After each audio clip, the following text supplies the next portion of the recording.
Well, attorneys for the 6 Baltimore police officers charged in the death of Freddie Gray want the case dismissed. They're also calling for the state's attorney, the state's attorney there, Marilyn Mosby, to recuse herself, to be taken off the case. This as the Department of Justice launches an investigation into the Baltimore Police Department.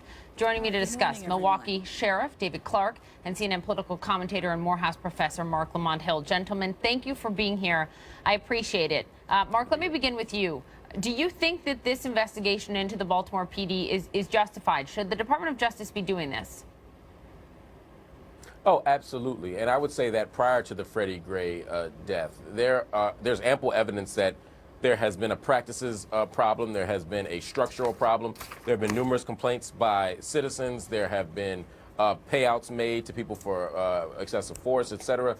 I think many towns, I think it'd be great if major cities all around the country did this. The DOJ doesn't have the resources to do every city, but when we see evidence like this, I think it's a great thing. We have nothing to lose here.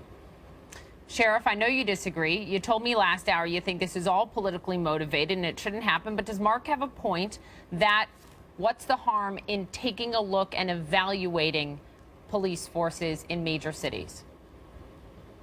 Well, first of all, it's an interesting point of view. I think we're working on the wrong thing.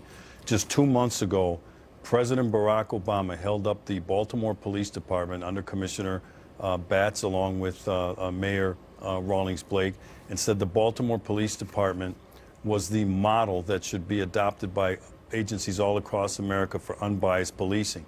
So they went from 2 months ago being a model police agency to now all of a sudden being an organization that is has nothing but a bunch of rabid racist ogres. And the two things are mutually exclusive. You can't go from one, and I'm not going to let people get away with this.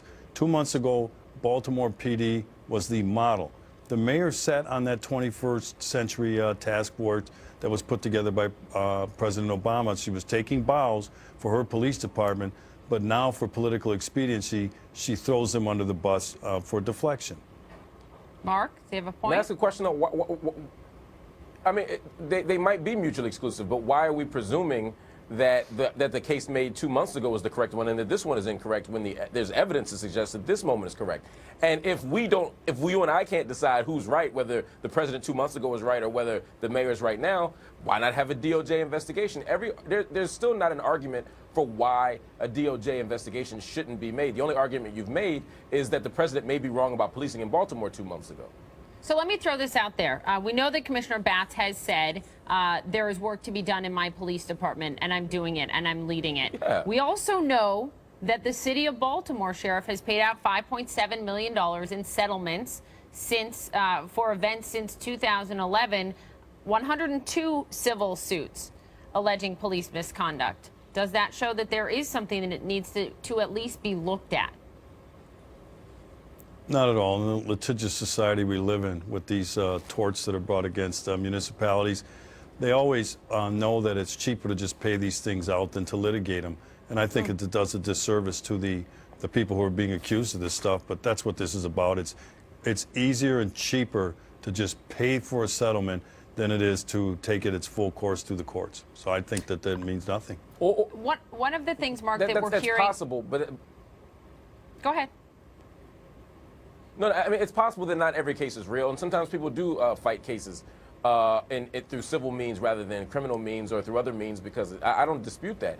But the fact of the matter is there are hundreds of complaints here, millions have been given out, and again, no argument has been made as of yet as to why it hurts anybody to do a DOJ investigation. If the Baltimore Police Department is doing the right thing here, there's absolutely nothing to worry about. It'll come up clean. I don't understand why, if we trust Barack Obama's word so much that we're casting aside all the evidence to say, well, it can't be bad because Obama said it wasn't bad 2 months ago, then let's trust the DOJ under his presidency to do a good job investigating it. I want you guys to take a listen to this because, as you know, the police union and the attorneys for these 6 officers have called for the state's attorney, Marilyn Mosby, to recuse herself, to be taken off of this case. They say there should be a special prosecutor. Our Sarah Seidner in Baltimore spoke to Mosby about any potential conflict of interest in this case. Listen. Can you do this without a conflict of interest. There is no conflict of interest. I mean, I'm going to prosecute. I'm the Baltimore City State's Attorney. My jurisdiction covers every district in Baltimore City. There's a number of crimes that take place in Baltimore City, and unfortunately in the district that we live. Where is the conflict? Yeah. Would I have to take myself away from every case or crime that takes place in West Baltimore? That makes absolutely no sense. Sheriff, do you think that she should be the prosecutor on this case? Well, that's for her to decide. I'm not going to get involved in the conflict of interest. Of course, there's a conflict of interest here, but I don't think that that's at the heart of the matter for me as an experienced homicide investigator. The problem I had, the problem I have is the speed at which she brought these charges forth. She received the Baltimore police investigation on a Friday, and within 24 hours, she comes out with these charges. That is an incredible amount of speed. Having done this myself in terms of investigating and taking and being a part of a charging conference, I've never gotten a homicide charge issued in under 2 or 3 days, because you have to be very deliberate. There's volumes of reports that have to be read word for word. You want to find out the weaknesses of your case. You want to go through all of the evidence, forensically test. You take your time, because mistakes can be made when you rush. And we're seeing already by some legal scholars who have pointed out many of the mistakes that are present in this case. And I think it's going to be problematic for her to find proof beyond a reasonable doubt, because she rushed this thing. And we'll see what happens. There's that 30-day time limit when she has to have the grand jury, or she has to have a judge find probable cause. Marc, I want you guys to address this, because there's an interesting piece in the Baltimore Sun today talking about how some officers in Baltimore are scared of doing their job, scared to police because of potential blowback. Marc, does that concern you? I mean, I kind of want to be snarky and say if they're scared to go out in the streets every day and walk, that's how citizens feel in Baltimore for 50 years.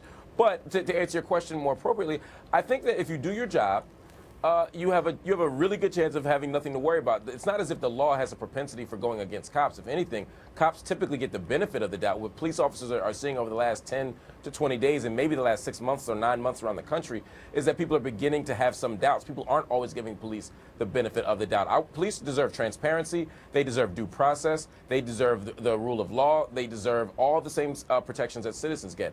I don't think that we should take that away from them simply because they have a tough job. Or because of these controversies. But at the end of the day, police have to be held accountable just like everybody else.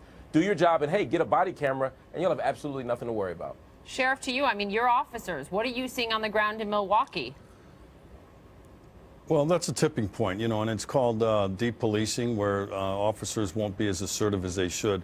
Look, if the Baltimore citizens and residents are afraid to go out on the street in their community, it isn't because of the police, it's because of black criminals. Look at the black-on-black crime rate in Baltimore. 90% of the homicides, the victims are black. 90% of the perpetrators are black as well. They have the 5th highest murder rate in the nation and the 7th highest violent crime rate.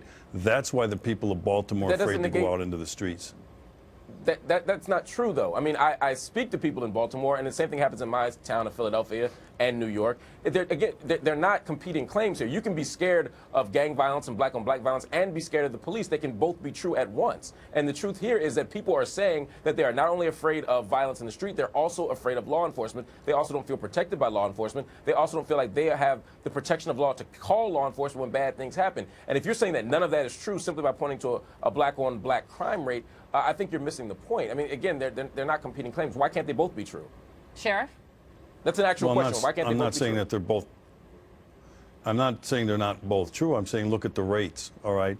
Are the police committing violence against citizens in the same rate that black criminals are attacking, raping, robbing, and pillaging other black citizens in the city of Baltimore? So, yeah, they can both be true, but the rates at which those things are occurring, they're not even close. Guys, thanks for joining me. Well, I don't think anyone is. We're out of time. I got to leave it there. Thank you very much. Marc, Sheriff Clarke. Thank you, Good to have Poppy. you on. Good to talk to you, Marc.